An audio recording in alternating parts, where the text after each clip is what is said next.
Hey, what's up everybody? Welcome to day 53 of commercial diving school. Today I'm going to be telling you about my dive. So if you're new to the channel, make sure to subscribe, leave a like if you enjoyed, and leave any comments or questions for me down below.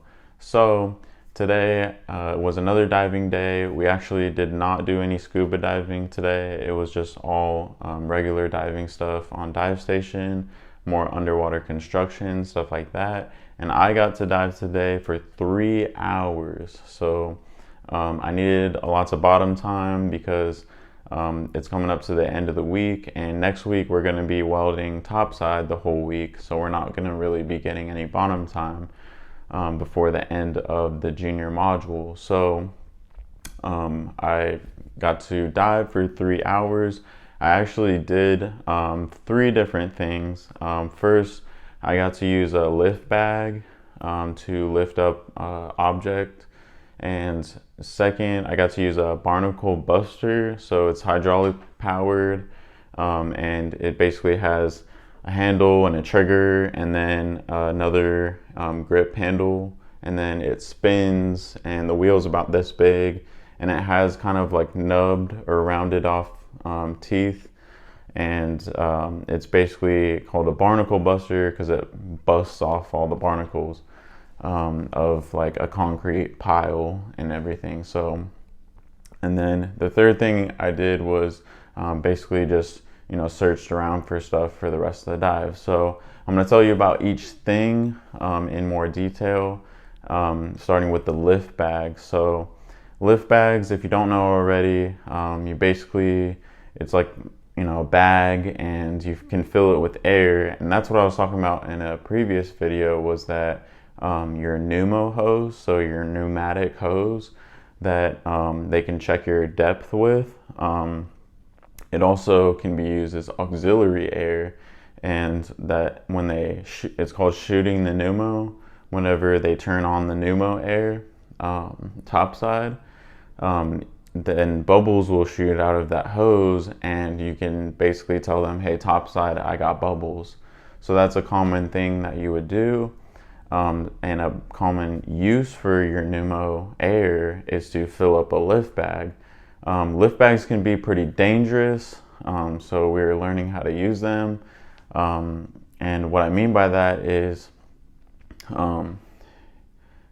gas expands as the pressure decreases. So say you're down 15 feet, like I was, and you fill a bag up with air. You're like, oh, I'll just keep filling it until it lifts up the metal pipes and stuff that it's hooked to.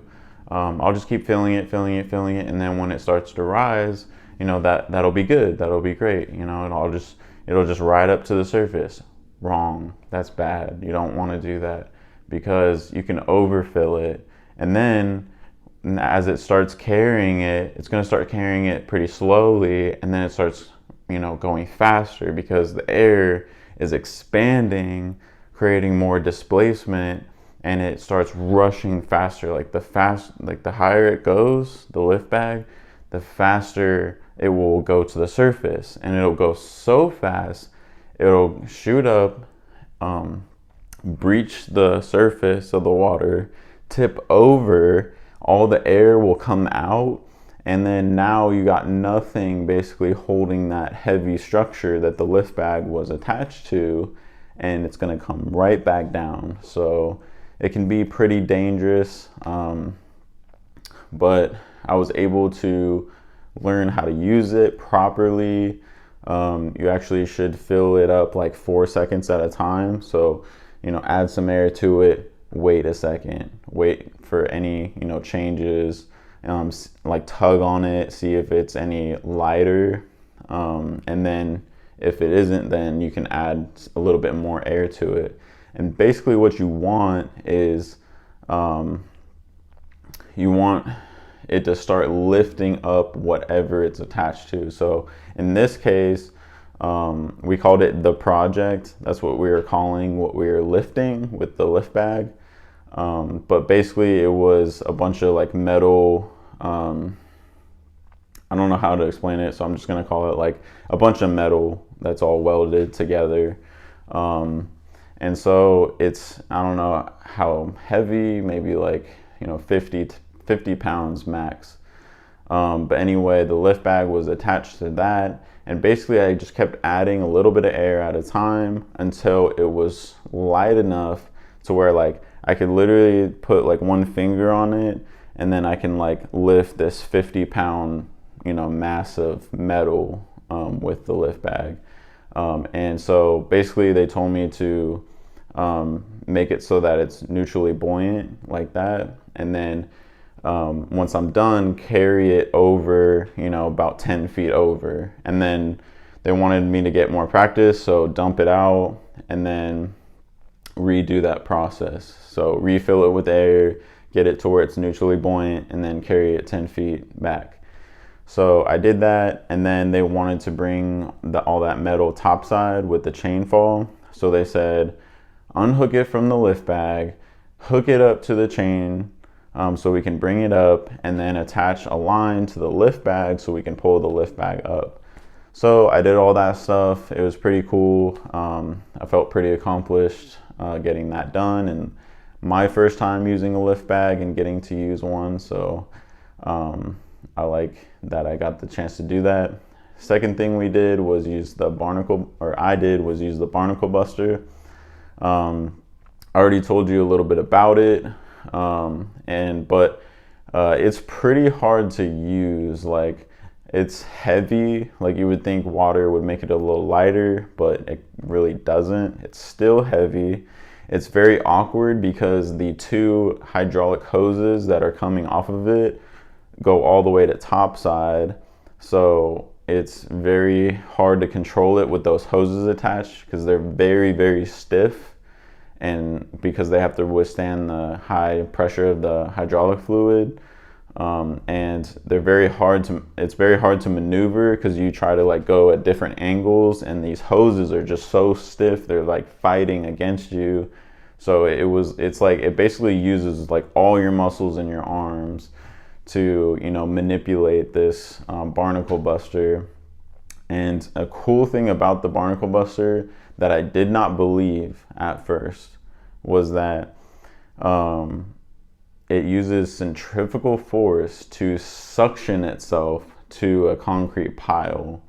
And I was like, no way, like how does that even work? Like it suction, like a spinning wheel suctions itself, like it's just metal, like how does it suction itself? And it does, like it actually does. Like it's like the physics behind water and something spinning and then something rigid like next to that spinning wheel, it creates a suction and it sticks to it. Like if you pull the trigger, if you tell topside make it hot and they turn it on, and then you pull the trigger, it's like it sucks itself to it, and you try to like pull it off and you can't really get it off. It starts moving like a different way, and it's like a magnet almost.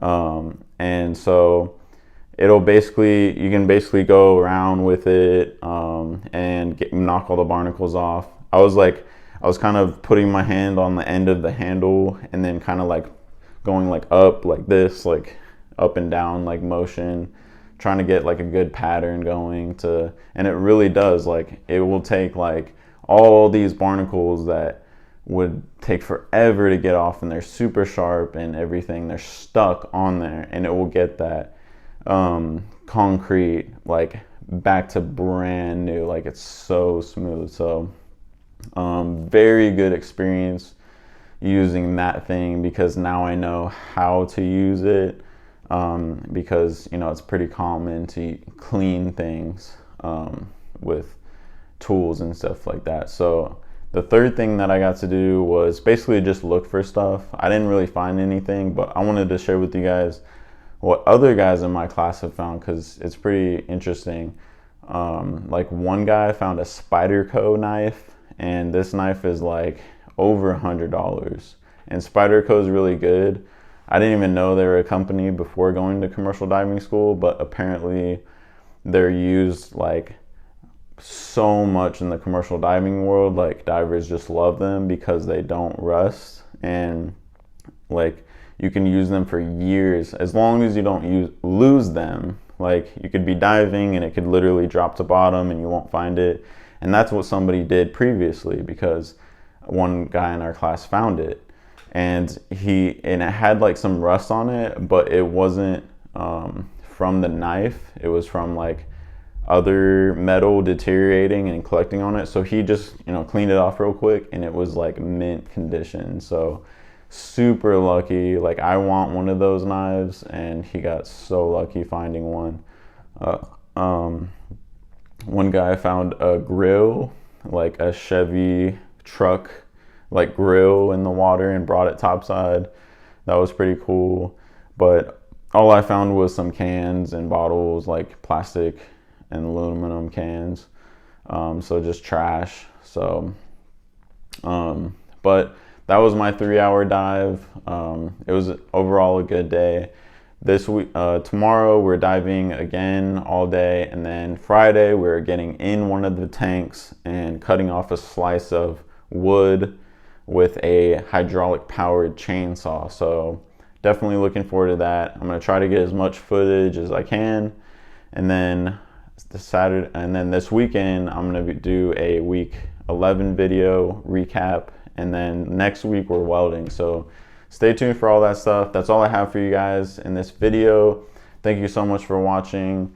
Hope you guys have a great one. I will see you in the next video. Peace.